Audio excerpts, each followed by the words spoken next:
আমার বাবা, তিনি তো মানে একজন আলাদা গ্রহেরই মানুষ। কারণ কিছুক্ষণ আগে আমার সাথে যে ঘটনাটা ঘটলো আমি সেই কারণেই বলছি। আমি বসে আছি আর বাবা চা খেতে খেতে এসে আমাকে বলছে, তোর মা কোথায় গেছে রে? বলছে মা মনে একটু বাইরের দিকে গেছে।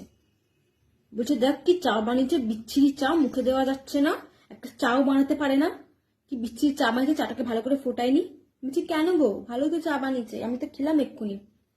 বলছে একটা চাও বানাতে পারে না, এখন করে রান্নাটাও ভালো করে করতে পারছে না, আগের মতো আর রান্না করতে পারে না, পাইকারি রান্না করে, মানে কি ভয় কিছু বলতে পারি না আমি। সারাদিন আমার ওপর চিল্লে যায়, পান থেকে চুন কষলেই আমার ওপর চিল্লাবে। আর মানে কি ওনার ওপর সারাদিন ধরেই চিল্লায়। আমি বলছি হয়তো পারে না, এখন সারাদিন ধরে কাজকর্ম করে, কেন ভালোই তো রান্না করে, যে তুই তোর মায়ের হয়ে একদম সাপোর্ট করবি না, সারাদিন শুধু মায়ের হয়ে সাপোর্ট করে যাচ্ছে। আমি তো কোথায় সাপোর্ট করলাম?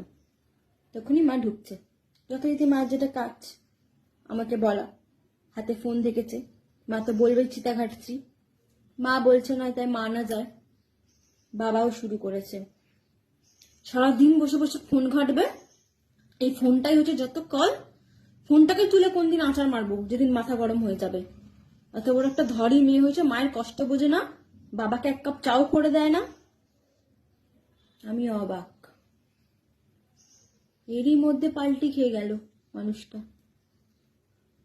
আমি বলছি বাবাকে, তুমি তো এক্ষুনি মায়ের নামে কত কথা বলছিলে গো, মিথ্যে কথা বলছো কেন এখন? ঠাস করে আমার মা আমার গালে একটা চড় মেরে বলে, জানোয়ারের বাচ্চা, এই শিক্ষা দিচ্ছি তোকে, বাবার মুখে মুখে গিয়ে তর্ক কর, এই পড়াশোনা করছিস, জানোয়ার মেয়ে একটা। ভাবুন কার হয়ে সাপোর্ট করব? মার হয়ে বললে বাবা বলে, বাবার হয়ে বললে মা মারে। আমার পরিস্থিতিটা এটাই। এই জন্যই বলেছি আমার বাবা কোন গ্রহের মানুষ, আপনারাই বলুন।